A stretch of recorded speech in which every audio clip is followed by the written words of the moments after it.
All right. So, welcome to episode 3 of my little vodcast series that I've been doing for our class. Mushan said he didn't want to see people's faces, so I'm trying to shroud myself in mystery a little bit.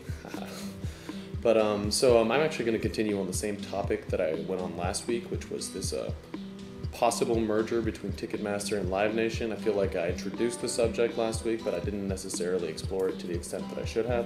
So I've done some more research in order, to put things into perspective and just to, be updated with what the situation is actually going on currently. In other news, this weekend I was also at some shows, of course, and although I did manage to Twitter it this time, you can check out my Twitter if you want, twitter.com/swervinurban. That's my middle name, well, the urban part at least. Good show, Talib Kweli, Jean Grey, Sky Zoo, good stuff. K-Salam and Beatnik too. Alright, so I did some more research, and the first mention of this merger, when it was announced that the company was planning on merging, was actually last February. And very funny, we've talked about Google and how they, rank things in terms of like on their search results, and of course, that was actually the first thing that came up was an article from all the way back in February, which I thought was kind of strange, but as I mentioned before, Live Nation is the largest promotion company in the world, and Ticketmaster is the largest ticket selling company in the world. Although, and the way that it goes is that Live Nation and Ticketmaster had an agreement between themselves, just like a temporary agreement for a certain period of time to last, until it expired basically, and that was the sort of like limited partnership. And after this agreement ran out, that's when they decided that maybe a merger would be a better idea. So they announced that they were going to do this because at first Live Nation was actually going to start their own ticketing service, which would have obviously been a problem for Ticketmaster.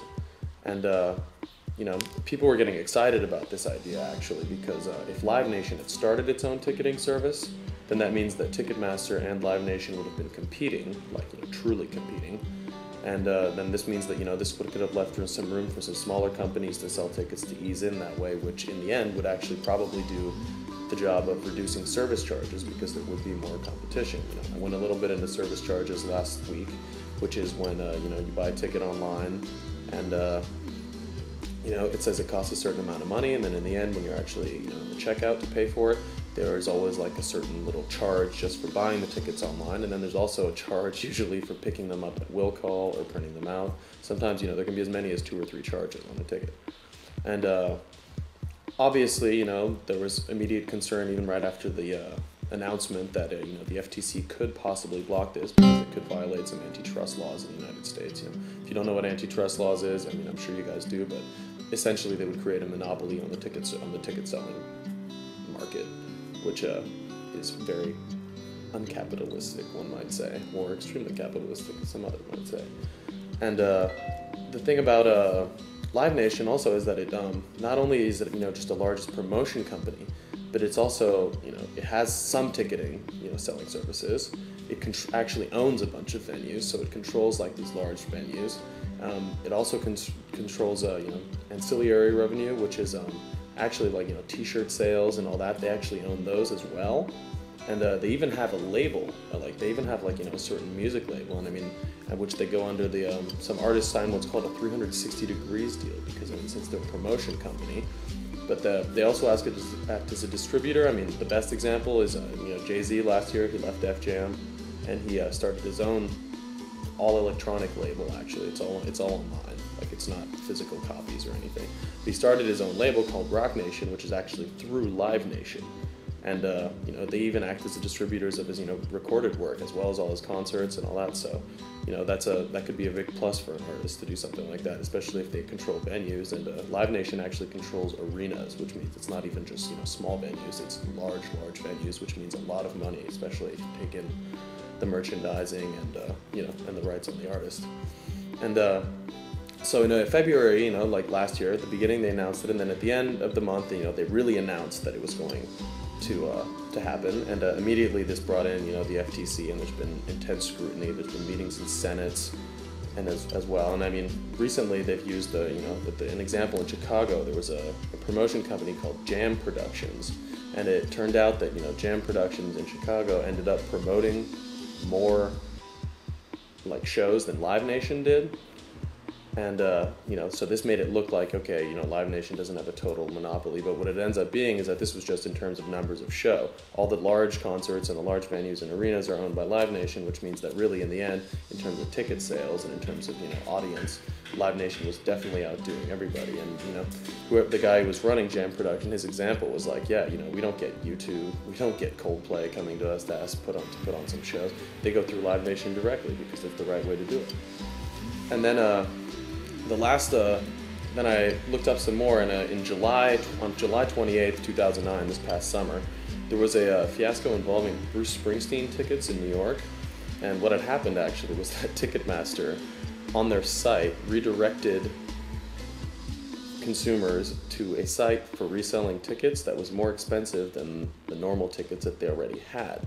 So this was seen, this actually ended up like making some new laws about tickets in New York. As I recall, one of the senators from the state was outraged by this, and Springsteen himself, of course, was outraged too, because you're exploiting fans by charging them more for a ticket than they actually need to do when there's some already at normal market value.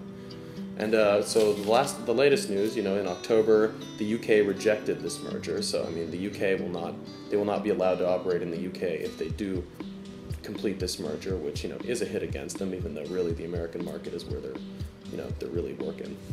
And on November 17th, which is the last news that I could find, was that I came across an interesting article that said that Comcast was actually said to be working to try to make sure that this merger does happen. And I started immediately apprehensively looking at this and being like, why on earth would Comcast want this to happen so badly?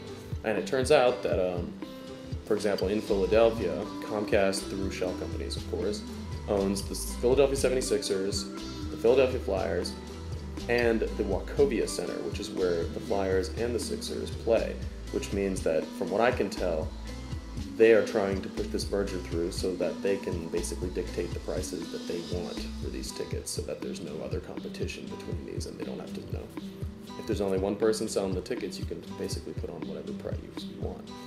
And this whole merger, it just looks like, it looks like a company, if they merge, then it's going to be basically completely vertically integrated, especially in terms of if Live Nation even has, its own label and everything. You could see an artist actually, going through Live Nation and Ticketmaster for their entire process, for everything they do, including merchandising, which, might make some decent money for the artist, but I do think that the public is being taken advantage of in that case. And so for the meanwhile, we have to wait until January 8th, which is when the shareholders of Ticketmaster and Live Nation, who are proposing this $2.5 billion merger, this is when the shareholders will actually get to vote on whether or not it should happen. And this is, of course, dependent on whether or not the Senate decides whether this is a breach of antitrust regulation or not. So, anyways, I will see you guys later, and I hope you guys have a happy Thanksgiving. Peace.